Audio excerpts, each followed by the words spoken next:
In what ways does your media product use, develop or challenge forms and conventions of real media products? The purpose of my media product was to create an educational short film. This is to show and inform the public about the dangers of social networking sites. In contrast, it was not made for self-promotion or recognition as directors. I believe taking this route gave us the encouragement to challenge controversial issues in the British society and present them in a short film. There are several conventions of a short film. One of the main elements is a linear narrative. Our film uses this idea by progressing events in chronological order. However, it challenges this convention as it is not synced with real time. Additionally, short films tend to have a subjective narrative, the short film time constraints. Hence, we use minimal characters in the movie in order to focus direct attention on the protagonist and antagonist, as only two main characters were used. We developed this idea by briefly entering two other characters, however they were needed to progress the storyline.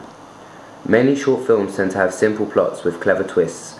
We therefore immediately introduced the main focus and ended on it, which gave our film a circular narrative, another narrative that is usually incorporated within short films. Generally, short films have limited dialogue. This is due to having a low budget, which in turn means low budget equipment, so directors tend to keep dialogue non-existent or minimal. In order to work around limited dialogue, we used a voiceover. Boy, I pretend to be gets me so many new victims. To develop on the idea by using the offender to get across his viewpoint, rather than the victims. This challenges a standard convention as usually it is interpreted by the victim's perspective. This makes a point to the audience to show how easy it is for internet pedophiles to access young children online. Furthermore, as short films have no or low budgets, unknown actors are used unlike the A-list actors used in mainstream films. Motifs are widely used symbols to allow the audience to interpret the meaning of the film in several ways. In my media product, we used a pink coat as a motif. It enabled us to cover up the abduction without any violent scenes being shown, hence making it appropriate for the younger target audience. Our short film was designed for educational purposes, so it was more beneficial to stick to the standard conventions of a short film rather than challenging them, as it was not for experimental use. The purpose of our film poster was to accompany the short film in attracting the young audience's attention. We challenged the conventions of a short film by having a film poster to accompany it. Usually film posters are made for mainstream Hollywood films and not independent, low-budget short films. However, we use the conventions of a mainstream film poster to design our product due to the audience expectation, but challenge the fact that short films do not have film posters.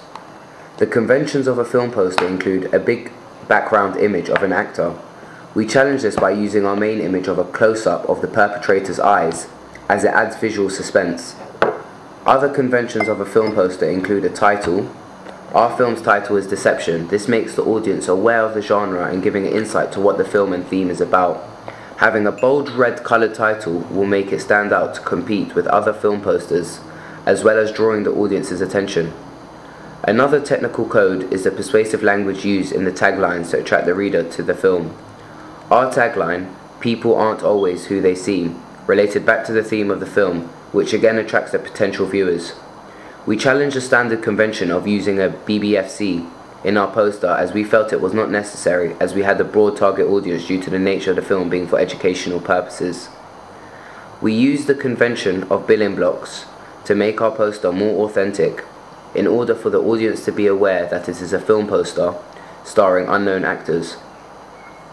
Overall, our film poster uses most of the conventions present of a mainstream film poster, including written codes, technical codes and semiotics in order to attract a broader audience and to promote our film for parents and schools. There are several conventions of a magazine article. These consist of a section title, picture, headline, breakout paragraph, captions, breakout boxes, straplines, call to action and columns. All these conventions are used in our magazine article. Similar to a mainstream magazine articles such as Total Film and Empire due to the audience expectation. The section title for our article is Social Networking, The Hidden Truth. This is to attract our older audience into watching our short film by highlighting the educational purpose. In addition, we use bold and colourful titles in order to promote the film, and although the writing is subjective, overall it sums up the film in a very positive light. The mode of address is very laid back, which contrasts with magazine articles from Sight and Sound, who aim their pieces at educated white middle-class people and see film as an art. This shows a difference in audience, as our media piece is aimed at mostly working-class mothers, teachers that will be interested in showing their children or pupils to raise awareness about internet safety. Conventionally, breakout boxes are used to take up space. However, due to the nature of the film, we use the space to inform our audience using facts and figures about internet safety. Additionally, we use the breakout paragraph to highlight the importance of the film whilst making it more digestible for the reader. Overall, our film magazine article uses and develops the conventions of mainstream magazine reviews and hardly challenges them, as we wanted our audience to be aware that it is a serious review. In conclusion, it was difficult to challenge the form and conventions for all three products, as we needed to make sure the purpose and message was clear to the audience, and we were therefore able to use and develop existing conventions of real media products.